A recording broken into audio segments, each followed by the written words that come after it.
What up, y'all, and welcome to another TBT Masterclass. If you're new to the channel, my name is Aaron. I post helpful trumpet tutorials, practice tips, just to help folks learn how to play a trumpet and, have more fun playing this instrument. So, today I'm going to talk about is, today what I'm going to talk about is just improving your improv skills. And so I'm just going to tell a quick story for those of you that are here. Please let me know who you are. Say, hey, what up? Initiate, what's up?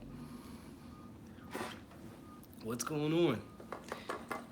So in this masterclass, I'm going to talk about the one thing that we all need to practice more. I know there's hundreds of things that we've been told that we need to practice, and yeah, there's a lot, but I think this one thing is really important. Jonathan, what's up? What's going on? Nice to have you. Hi, what's going on? Bazarine, yeah, I'm seeing a lot of familiar faces. Good to see. All right, so I'm gonna just tell this quick story real quick. Um, Last week, or maybe 2 weeks ago, I taught a clinic, a jazz clinic at a high school, and the one thing that I notice is not only with their students, but with the students that I teach as well is Alfred. What's going on? Carlos. One thing I notice is that it's time, it's rhythm. It's the one thing that we all need to practice more. Mama Washington is in the building. It's the one thing that we don't practice enough. I know we practice like scales and licks and all that stuff, but it's really time. And rhythm is the one thing that separates all genres, right? So because all other genres they share the same 12 notes of the chromatic scale. The only difference, well, I'm not saying only difference, but one of the differences or main differences is rhythm and how you play the time. So that's one thing that I want to stress today is practicing rhythm and having a good rhythmic feel and pulse. Emma, what's going on? It's good to have you guys here. Sorry I was a little bit late, just trying to get things together, notify all the folks to come join. Oh, also too, like if please share this video, share this with folks so they can learn as well. So I'm just gonna go through this real quick. Last week I know I said I was only gonna do 30 to 40 minutes, end up being an hour. That's because I just have a lot of fun with you guys, just answering questions and just interacting with you all. So if you can hear me, just give me a number one. If you can hear me clearly, see me clearly, I just need to know that really quick. So give me a number one in the chat. Give me a 0 if you can't hear or see me or anything. James, what's going on? Thanks, James. You say you're enjoying the series. Thank you. All right, getting tons of ones. Thank you so much for letting me know. All right, so yeah, that's for today. I just want to talk about and go through the process of how I like to practice time. Sometimes I don't. Sometimes I just practice improvising rhythms, and not necessarily notes or the right notes. Maybe, and I'm going to go through an example just like today. I'm going to go through an example of how I like to practice. Just improving my time, improving my rhythm, how accurate I can be. Because that's the only difference when I hear, and it's not really note choice, because I can tell a beginner what notes to play. It's all about time, and that has to be internalized. And so I did that clinic over in that high school, and the one guy that was soloing, he played trombone. His solo improved about 20%. Just being able to just focus on one note and just focusing on rhythm. Because before he was playing a whole bunch of notes that didn't really cut or didn't really influence anything. But it's really the rhythm. And so I'm gonna tell you another story. It's a story of a story. I was at doing my master's at DePaul University here in Chicago, and my applied teacher, his name is Bob Lark, and he tells stories about Clark Terry all the time.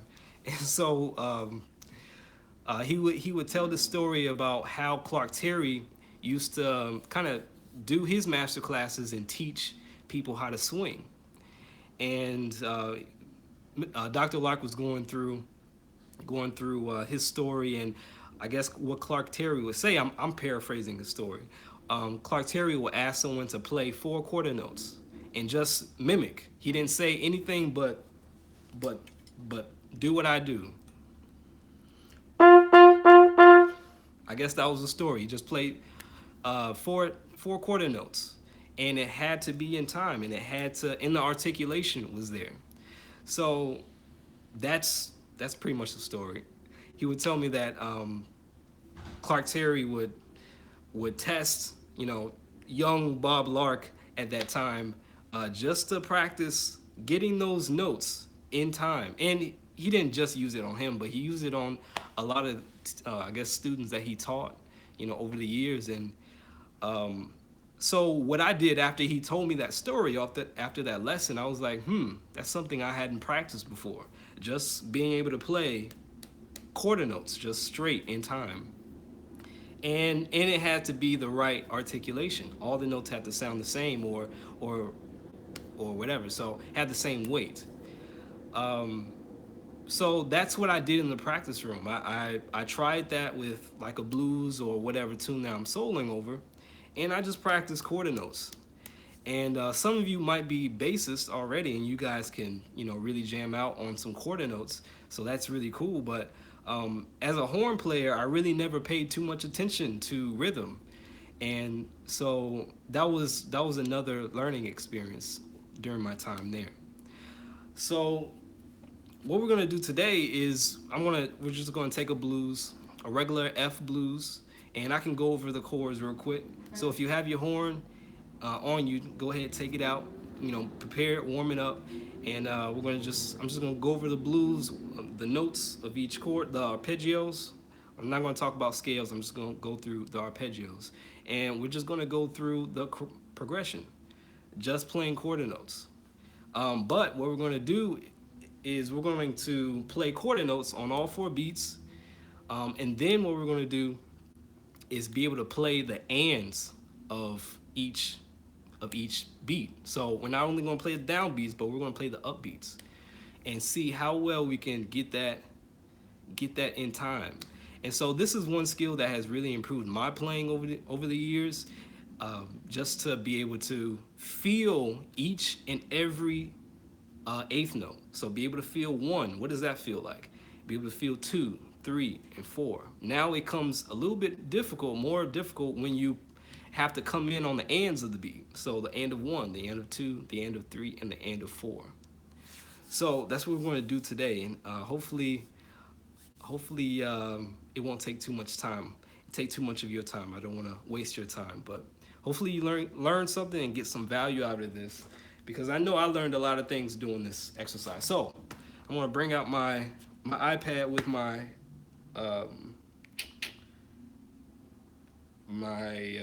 what do you call this thing? A metronome. I'm gonna bring out my metronome. I'm gonna put it on 120.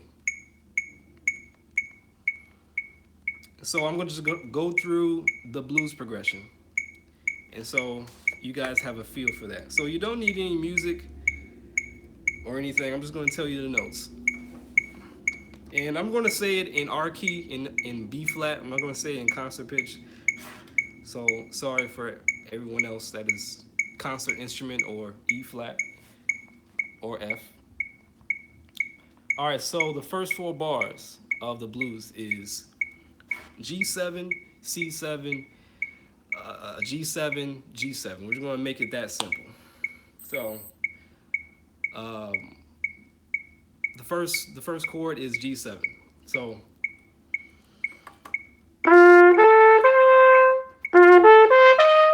that's the first chord. So G, B, D, F. And then the second chord is C7. Ba, da, da. So C, E, G, B flat. Then we'll go back to G7. G, B, D, F, and then G, B, D, F. So that's the first line. So let's do that first line together. So we're gonna do quarter notes. So da da da da ba da da da da da da da ba da da da. So just like that. So here we go. 1, 2, 1, 2, 3.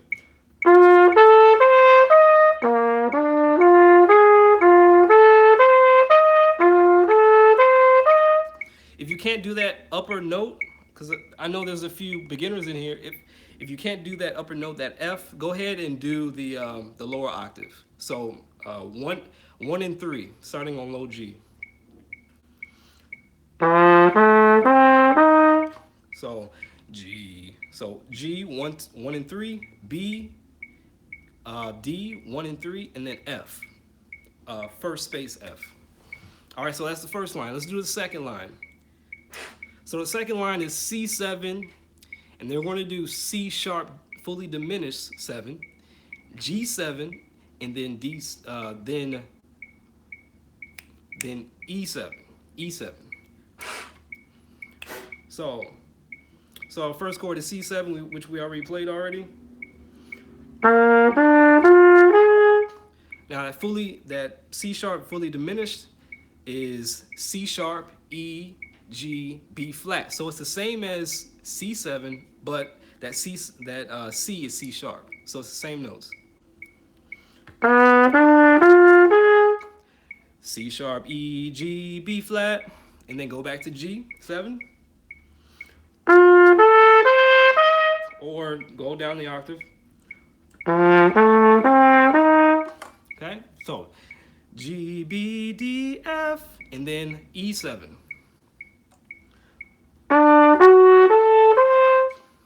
E, G sharp, B, D. This might be easier. E, G sharp, B, D. So we're gonna do the same thing. We're gonna just do that second line. C7, C sharp fully diminished 7, G7, and then E7. 1, 2, all quarter notes. 1, 2, 1, 2, 3.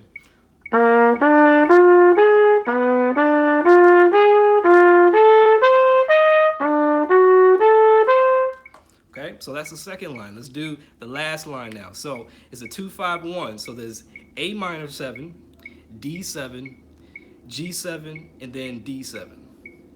Again, it's A minor 7, which is this.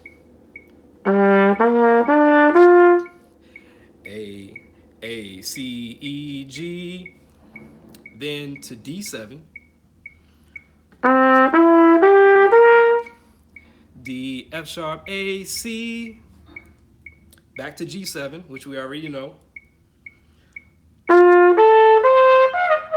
Sorry. Okay, G7 and then D7 again. Okay, so let's play that line together. Last line, so A minor 7, D7, G7, and then E7. Okay. 1, 2, 1, 2, ready.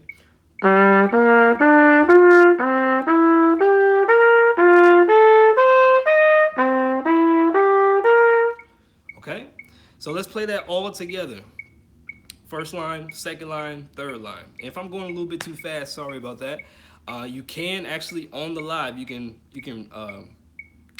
rewind, whichever way this is. Rewind. Or if you're on the replay, you can slow it down on the playback. All right, so let's do the entire 12 bars. So we have, I want to go through it. It's G7, C7. Well, let's do it this way.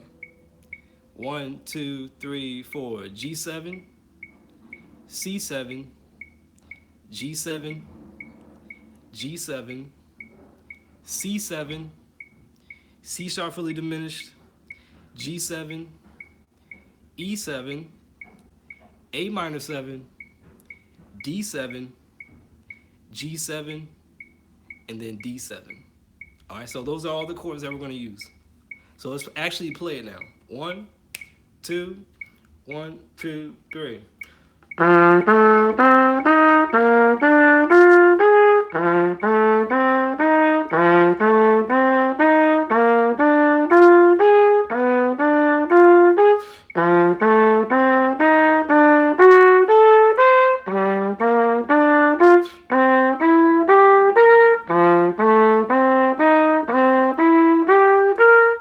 Okay, how'd you do?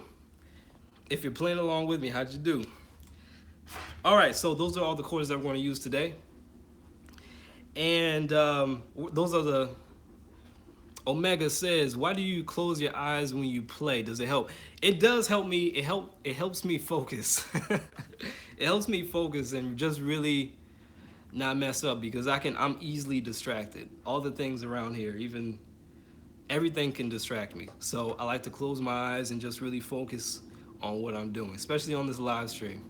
Tons of pressure to play, but I'm doing well. So I'm closing my eyes just to focus. That's all I'm doing.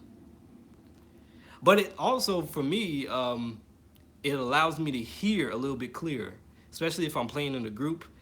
Like if you're at a jam session, like there's so much stuff going on. Like there's waitresses, it's everything going on. But Klaus says, no pressure, no problem. Love what you do, man. Thank you so much, Klaus. So yeah, like at a jam session, I like to close my eyes just to focus on the people behind me and what they're playing, and just focus on the music, focus on what I'm doing. So that's why I close my eyes. All right, so those are all the chords that we're going to play today. But let's do this. So those are all quarter notes, right? It was really nice in time. It wasn't behind the beat or ahead of the beat. Sometimes you want to do those things, but for now, let's just focus on the beat. Okay, so what I do in my practice is let's just take the root notes. So the tonic. Excuse me. So let's just take the tonic. And so what we're gonna do is just play on beat one of each chord. Play on beat one of each chord. And then we're gonna do it on each beat. So we're gonna go through the beats, we're gonna play just on beat one on each and every chord. So that should be easy, right? Because this is the first one. All right, so I have the metronome. For some reason I can't think about the name of it, but I have the metronome at 120. And so what we're going to do is just go throughout the progression and just play beat one on the root. Bop, 3, 4, bop, 2, 3, 4, bop, 2, 3. Okay, let's do that. All right, let's just do that. Play one note on each chord tone. Play one note, play the tonic, beat one on each chord. All right, so let's do that. 1, 2, 1, 2, 3.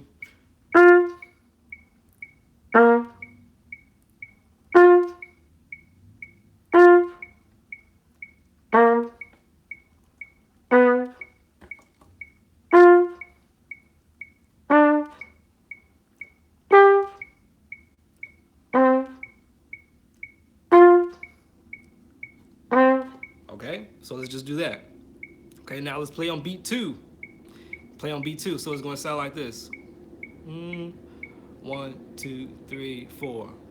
Bop, bop, bop, bop. It feels different, right?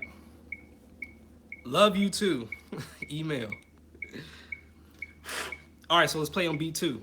All right, so we're just going to play the roots of each chord. Beat two. Beat two, here we go. 1, 2, 1, 2, ready, go.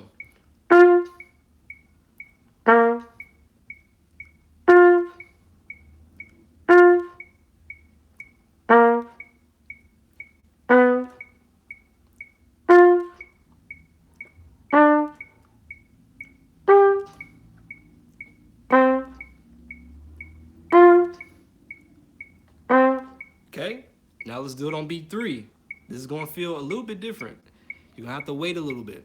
Let's do it on beat three. 1, so it's going to sound like this. 1, 2, 1, 2, 3, 4. Bop, bop, bop, bop, and so on and so forth. So let's play that. 1, 2, 1, 2, ready, and. Sorry, let's do it again. 1, 2, 1, 2, ready, and.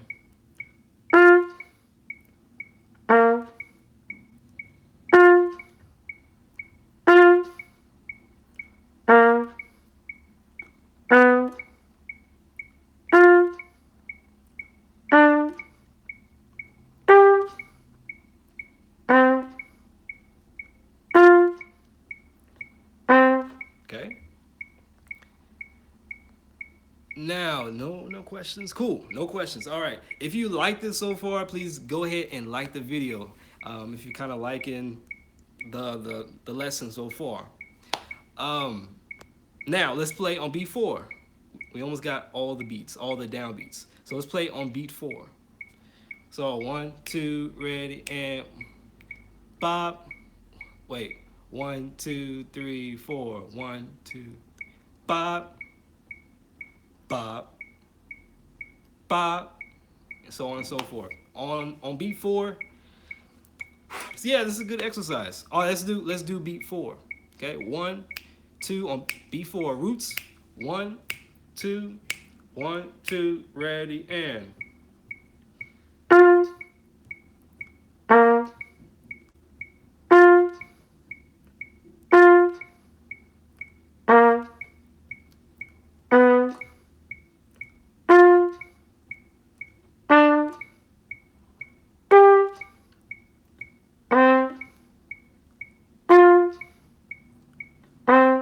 Cool. All right, now we did all of the beats. We did 1, 2, 3, 4. Now let's do the ands of the beat. These are a little bit trickier as you go down the line, as you go from beat 1 to beat 4. Beat 4 is going to be a little bit harder than beat 1. So let's do the and of 1. Just roots. We're not worried about playing all this crazy stuff. We're just going to play the roots. All right, so let's do this. It's going to sound like this. 2, 3, 4. Up, up, bop. That was a little late. Dot, dot. See how this is a good exercise? Because you really have to feel the beat. You either play it on the beat or you don't. It's just that simple. No guesswork here. And if I really recommend that if you're doing this, that you're recording yourself. So this is good that I'm live right here so I can test myself and look back. But this is really a good exercise if you record yourself and listen back. Omega says, what metronome are you using? I'm using this app called Tunable. Tunable. It's like a pink icon. Tunable. Right there in the middle. Tunable. That's the app that I'm using. And I'm going to metronome because it also has a tuner. But I'm going to metronome. And then just doing it that way. All right. So let's do the and of 1. So 1, 2, 3, 4, dot, dot, dot. Yeah, so this is a little bit tricky. It may be a little bit tricky for me to do. But let's play it together. 1. I'm gonna turn up the metronome a little bit. 1, 2, 1, 2, ready, and.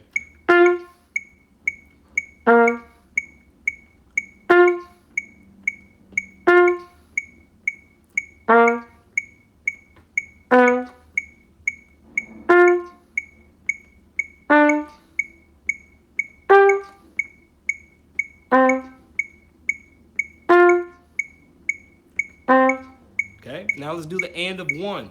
The and of 2. The and of 2. So it's gonna sound like this. 1, 2, ah, bop, 1, ah, dot. Okay, let's go ahead and do that. The and of 2. 1, 2, 1, 2, ready, and.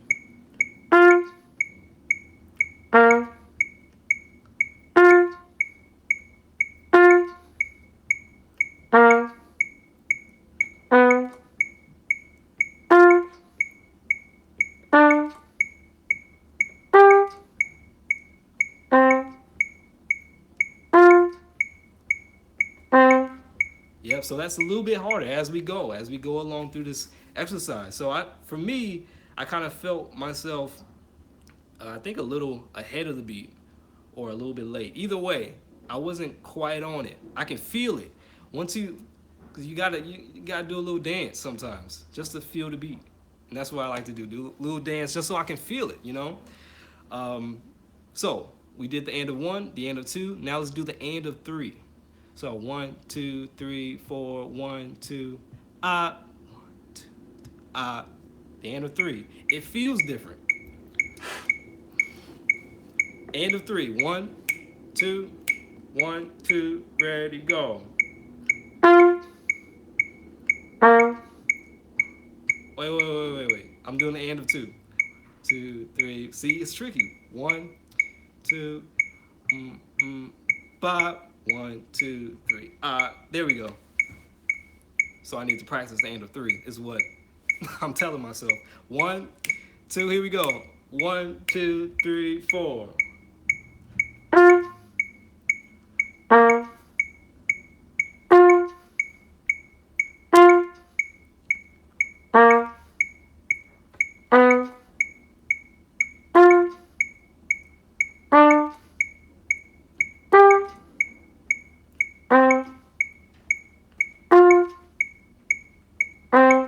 Right?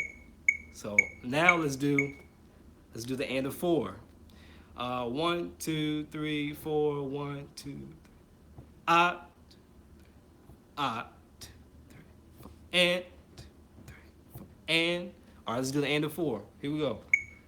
1, 2, 1, 2, ready, and.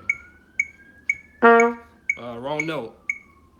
Let's keep doing it. All right, let's do it again. 1, 2, 1, 2, ready, go. Wait. 1, 2, 3, 4. Uh, uh. Need to practice the ands of threes and the ands of fours. All right, here we go. Let's do it. 1, 2, 1, 2, ready, go. 1, 2, 3.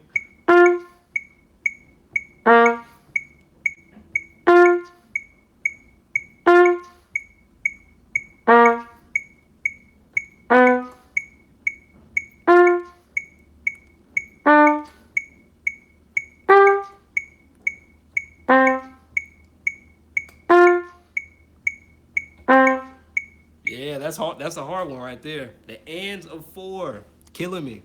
But yeah, this is the exercise that I would do, just to make sure that I'm feeling each and every eighth note. I'm being able to feel not only the downbeats but the upbeats, because we not only need melodic material but we also need harmonic material. Does that make sense? So this is a great exercise just to do after you learn a tune, and you don't have to think about the chord changes. This should be something you don't have to think about.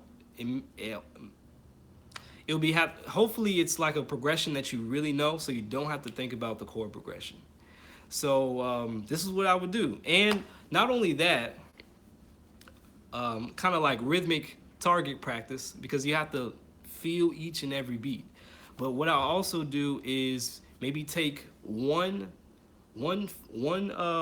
bar of a rhythm. Maybe I make it up, and I do that rhythm for the entire progression. Also, what I want to make sure is make note of is you can not only do this on the roots, but also do this on the other chord tones. So 3, 5, and flat 7. So after you do the roots, go ahead and do this same exercise, but on the thirds of each note, thirds of each chord, and then do it on the fifths of each chord, and do it on the sevenths of each chord. Just so you can also maybe do this on a play along track, so you can hear the relationship to the chord. So, yes, so practice doing this exercise on all the downbeats, on all the upbeats, and also do this on other chord tones. Now, the next thing I would do is either make up like a 1 bar rhythm, and then do that rhythm the entire progression. Just do that rhythm. So let's see. Let's see if I can think of something. So let's do this. Dot do dot dot dot do dot dot dot do dot dot. So I'm just gonna do that rhythm. I'm gonna do that articulation as well. So dot do dot dot dot do dot dot dot do dot. So let's do that together. Let's do that on the roots. One, two, 1, 2, ready.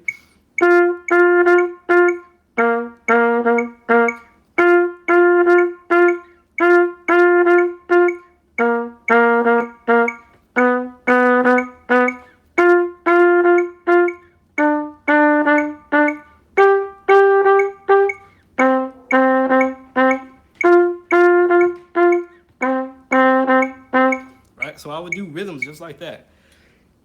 Excuse me. So I would do that.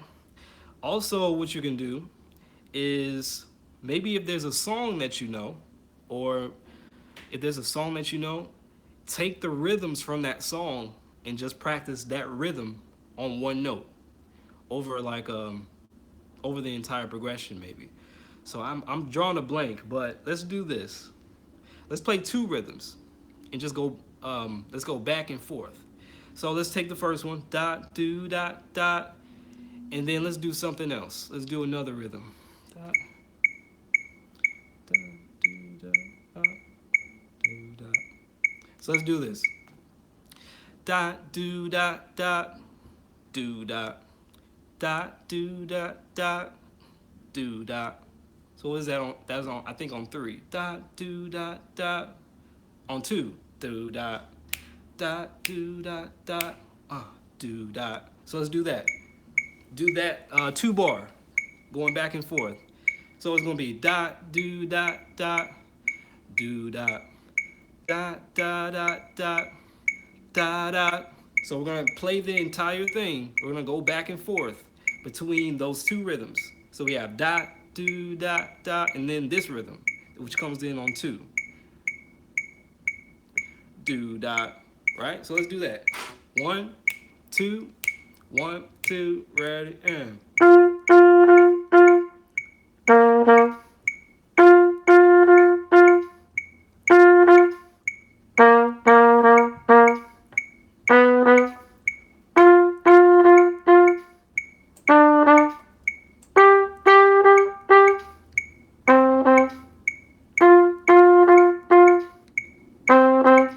Right? So I'm building my repertoire of rhythms. You not only it's not and let me say this.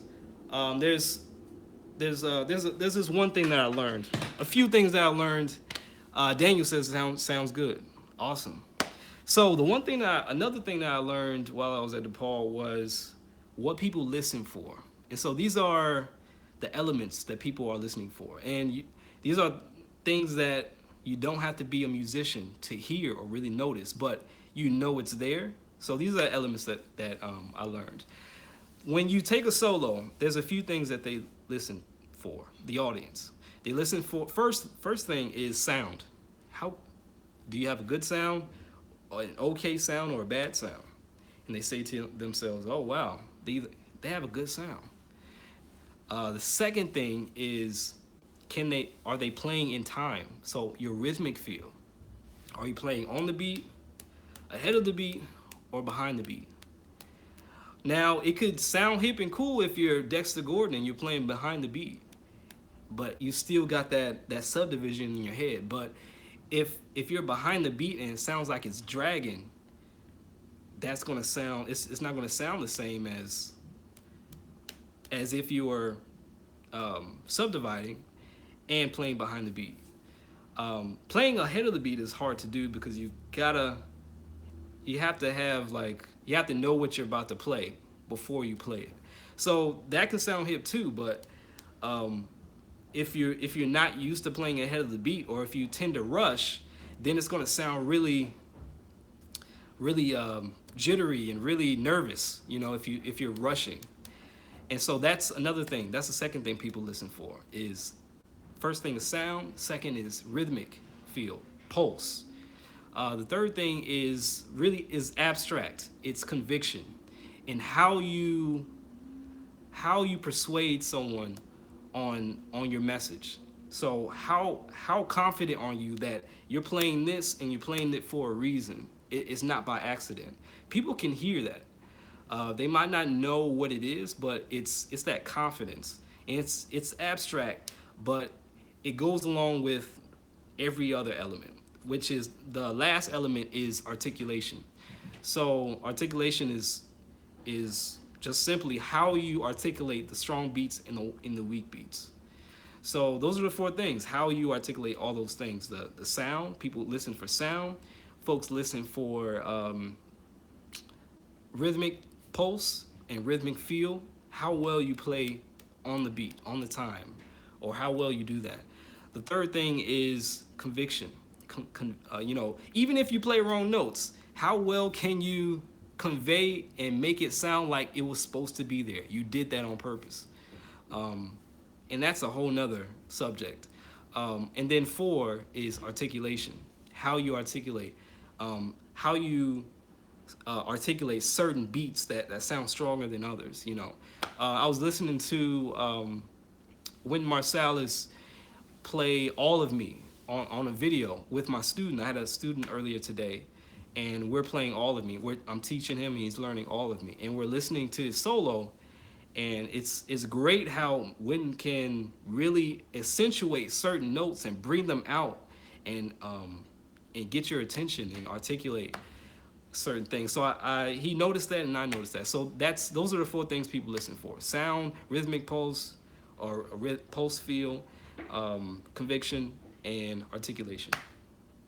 So if anyone can notice, what didn't I say? What was one thing that I didn't mention in those four things?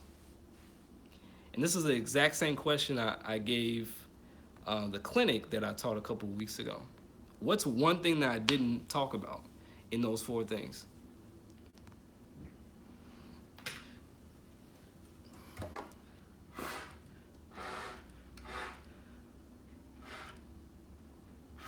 All right, I'm gonna need an answer. I'm gonna just give the answer in 5, 4, 3, 2, 1. I didn't talk about note choice. I didn't talk about the right notes, and there's a reason for that, because right notes kind of right. Email. The notes really don't matter, and there's an exercise that I also do in my practice is I like to play the wrong notes. I like to maybe play the chromatic scale and notice and feel and just focus on my rhythm that way. It's just playing like a chromatic scale and go through the progression, hearing and feeling all those wrong notes. So I actually got that idea from Victor Wooten. I'm not stealing that whatsoever, but I was like, I don't practice that, and we don't practice playing the wrong notes. And I guess this is a part 2. So not only we don't really practice rhythms, but we don't practice hearing or dealing with wrong notes, because we always want to practice the right notes. We want to know what the right notes are. But I figured that was something that I figured out when I saw that video. I was like, yeah, that makes tons of sense. We don't practice wrong notes. So when we do happen to land on those notes, we know how to figure them out and know how to navigate with those notes. So those are 2 things. So that's a bonus tip.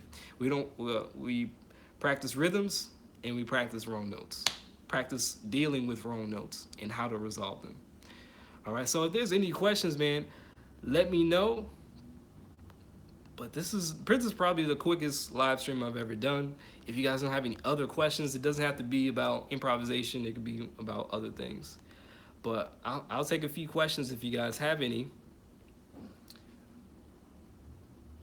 So yeah, that's my presentation. That's the masterclass for today. Now, I do have in the description box, I do have like an ebook that has like a group of notes, a group of rhythms that you can use in your practice. This is just like a library or just a small small library, 200 rhythms that you can use in your improvisation or in your practice to just to build up your build up your rhythmic vocabulary. So if that's the first link, I think in the description box, if you want that, just go ahead and download that and support the channel if you can. Red Ninja, he said, "What did I miss?" Red Ninja, man, you're gonna have to catch the, what I talked about is rhythm. We don't practice rhythm, um, and so what we did was we went through all the downbeats. We went through all the downbeats and we went through the upbeats. So we played just the beat one, then we played just beat two, then just beat three, beat four. Then we went through the ands, playing just the ands of the beat. So and of one, and of two, and of three, and of four. And you'll watch on the replay how much I was struggling with the and of three and the and of four because those are hard to feel, and you have to practice learning how to feel that stuff. So that's what you missed. Carlos, there are specific number of blues structures. Are there a specific number of blues structures, like different substitutions? Is that what you're talking about? Now, there's different substitutions for the blues chord progression. I'm not going to say there's hundreds or millions, but there's a few out there um, that you can know. Like for instance, the on bar four, we just played a dominant chord right there. Now we could have played a short 2/5, and when I say short 2/5, that means two beats of two beats of two and two beats of five. So in RF blues, RG blues, it'll be D minor 7 to G7, going into C7 of the fifth bar. So that's a substitution. That's one of many substitutions. There's lots.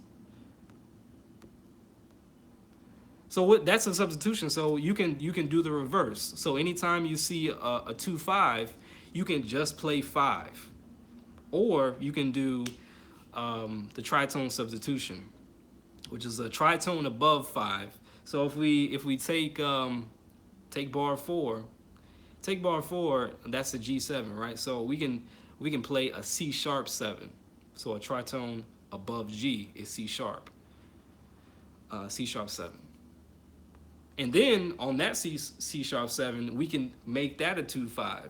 So C sharp 7 can turn into what? Or I like to think flats. So D flat can turn into, um, man, I'm really drawing a blank.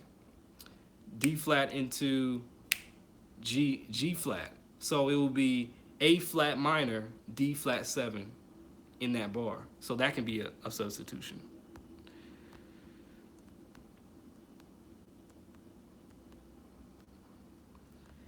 How to build credit TV says, how many hours do you practice daily? The minimum I like to practice is 2 hours. When I was in college, it was about 2 hours. That was the minimum requirement.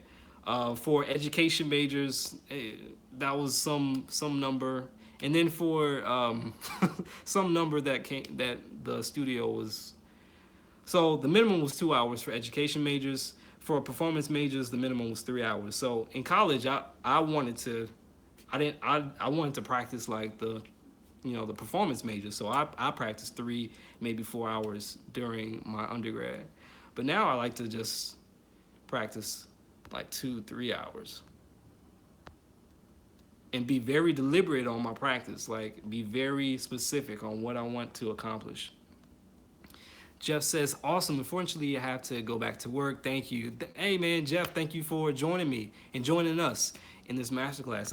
I think this is the first time you've commented, and a lot of people. So I appreciate everybody that's joining and coming in and participating. So thanks, man. Thanks for coming and joining us. That Rail says, also, any quick tips on staying relaxed when playing trumpet? Quick tip is relax. I mean, just what I would do is just be aware just be aware of any tension in your body. So anytime that I practice, excuse me, anytime that I start any practice session, or anytime I put the horn to my lips, I like to start with a long tone, or maybe the flow studies, the Chickawit studies.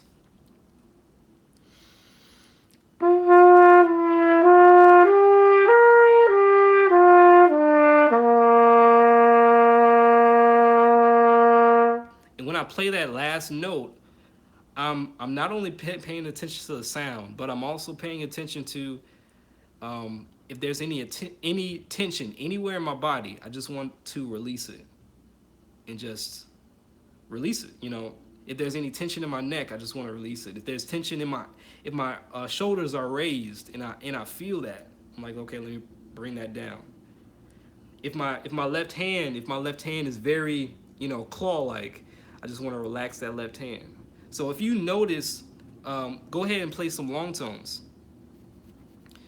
Go ahead and play some long tones and just feel like, okay, where do I have tension? And you can hear the tension in my neck. So that's very important to get rid of that tension and release it, because you see now my voice is a lot more resonant. And so once you release that tension in your body, you allow your body to resonate. So just be aware. Be aware of all the tension in your body and just release it. Right? So that's what I do. Quick tip. Just be aware. Awareness is key. The Aquarian space. This is a bit above my level right now, but I'm learning. Oh man, thanks, man. You can put this in your back pocket when you need it, and whip it out once whip it out once you get to that level. But I'm glad that's providing some value for you, man. How to build says, wow, good job on the low B flat. Thanks. I practice that low B flat a lot. That rail says, thanks for the help. If there's any other questions, let me know.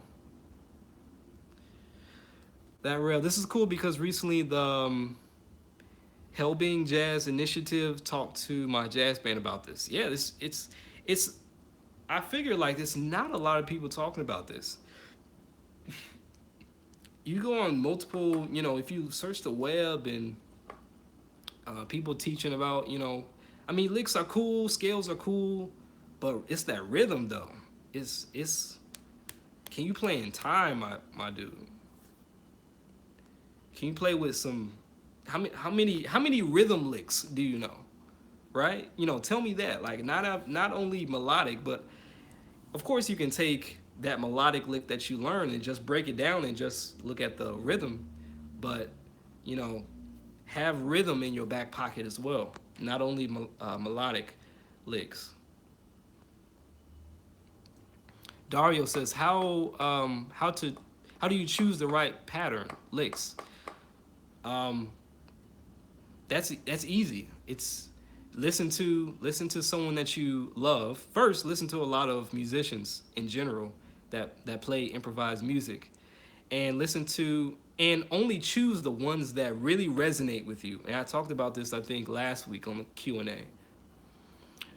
Only choose the people that really resonate with you, because that tells you something about yourself.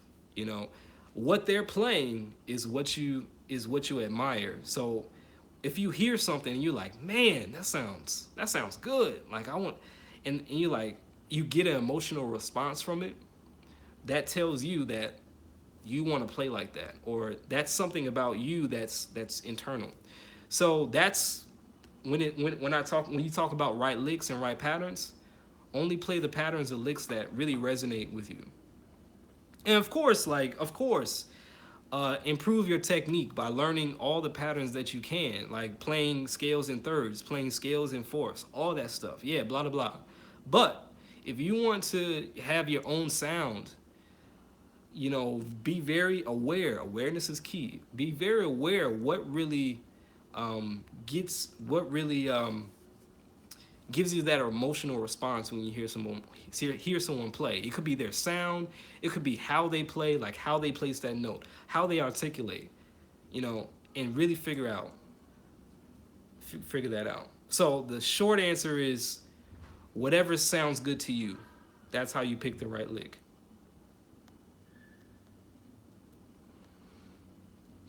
That rail says we had to volunteer and do an improvised solo on Mary Had a Little Lamb. Awesome. That's an awesome idea. Also, happy birthday. Any nursery rhyme. Dario says how to make the lick mine, which exercise. Now that's an interesting question, and that's probably a whole video that I can do. But to make it yours, you can do a few things. You can add a note. So say if like here's a lick that I learned. Um,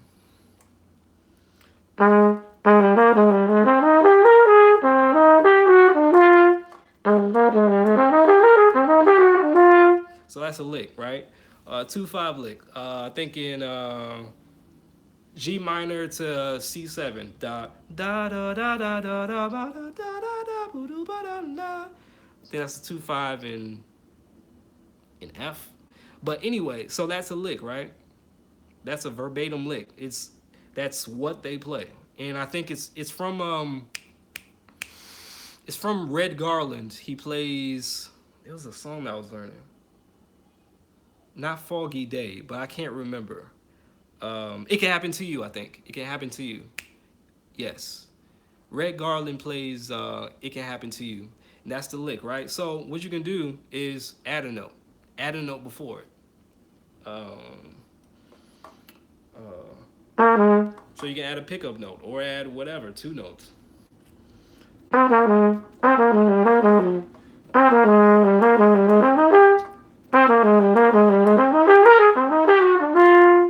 So I just added a note. Or you can change the rhythm. So let's see. Ba, ba, ba, da, da, da. I can do that. Mm.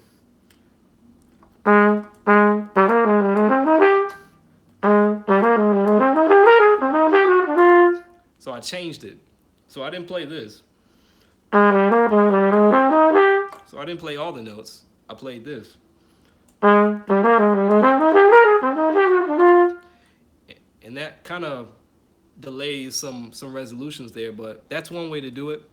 Change a note, change your rhythm. It's not really an exercise, but maybe another thing you can do is play the same lick but on a different chord tone. So if this lick is B flat on a G minor 7 chord, maybe we can play it on the 5th. And so let's see. First break it down. That's one thing I think I need to mention. First break it down, analyze it to see what is it, like what's it made out of. So let's just take this lick for instance. Da da da da. I don't know what that is, but it's a shape. Da da da da. So it's okay. So if B flat is our target, let's say we go one below B flat and then one above B flat. So the note below is A, the note above is C. So it's kind of like an enclosure in between. I'm doing this off the cuff. I didn't really analyze it beforehand, but this is what I'm doing. So to me, it's kind of like an enclosure within those 4 notes. So one note below B flat, which is kind of like a half step, and then one above B flat, which is a whole step, which is C. Ba, ba, ba, ba, ba. So that's one way to look at it. Now the next part is this. So okay. So the next part is that's an arpeggio, just starting on the 7. Ba da ba da dee. A B flat major arpeggio, starting on the 7.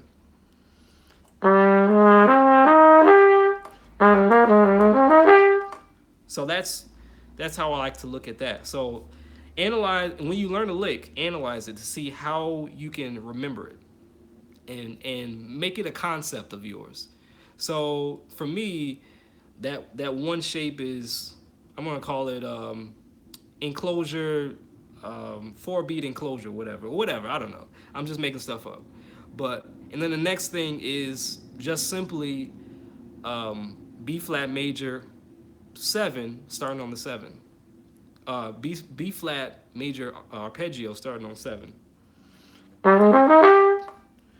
And then that first ba da da ba da. So if we start on the 5, let's start on the 5. So if we start on the 5, and this is the G minor 7 chord, the 5 would be D. So I still want to be inside of G minor, right? So I'm just gonna use let's take that first shape, and so I'm just gonna go one note below, one note above for that one shape. And then the next one is gonna be, I think it's gonna be a D minor, arpeggio starting on the 7, on the flat 7. So this is our D minor arpeggio, but we're gonna start on the 7. All right. So now let's put those two things together. Oh.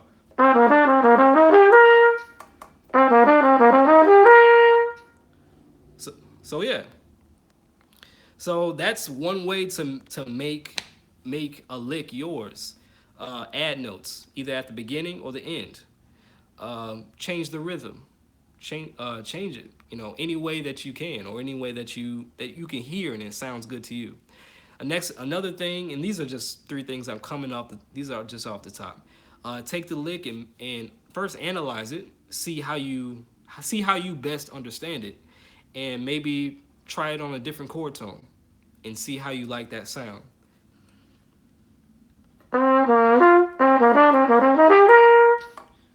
Maybe I could do it on the flat 7.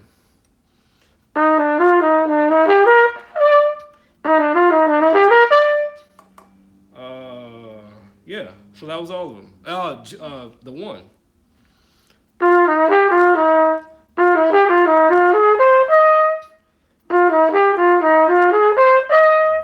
So yeah, that's one way to do it. Hopefully that makes sense. Email says, how do I increase my memory as to notes in a lick? Example, I went to a Barry Harris class and he played a series of notes, but I couldn't remember them to keep up and play them back. Sing. Sing to yourself. So if I play a note, sing a lot. Sing every day. If you can sing every day, that will help you improve your memory and your call and response. So if you hear something, sing it right back. See how fast you can sing it, either in your head or out loud. So I'm gonna play a series of. I'm gonna play 2 notes. Actually, I'm gonna play 1 note. Play 1 note, and I want you to sing it. Actually, if you play trumpet, I want you to see my fingers. So I'm gonna play 1 note. I want you to sing it. Da. Now, if you can sing that really fast, if you can hear it and sing it, that will help you increase your memory. So I'm gonna play 2 notes.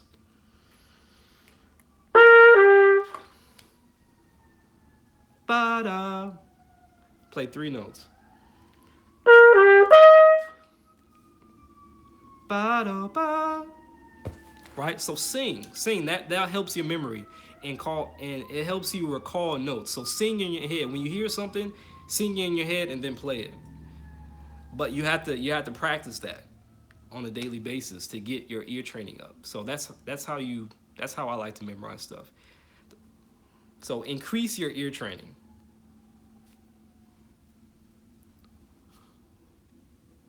Email says, thank you. Between you and Chris Davis, I'm going to be a real horn player. Nice. Chris Davis is the man. We're planning on doing a video together. So be on the lookout for that. We're gonna collaborate on a video. So I'm pretty excited about that. But all right, guys, it's going on for an hour. It's been great. Hopefully you got some value out of this video. If you want to support the channel, Bazarian says that was another great lesson. Thanks, Aaron. See you next week. Dario says very interesting suggestions. Thanks, no problem. So if you're on here, please like the video, and it just helps the channel a lot more. Just so my content is seen by a whole bunch of folks that can also learn just like you on this channel. So I'm having a great time doing these, and I can't believe it's the 12th one. So we've been doing this for at least 12 weeks, 3 months out of the year. So yeah. Also, I want to mention that I'm coming out with a podcast. So I'm throwing that out there. So if you're interested, I'll let you guys know when I'm going to put that up. But I'm working on it right now. Also, if you want to support the channel, go ahead and subscribe, be a part of the community. And also, if you're interested, I have lots of alsos. If you're interested in downloading that Rhythms for Improvisation PDF, it's in the description box below. You can just download that, and that will help out the channel.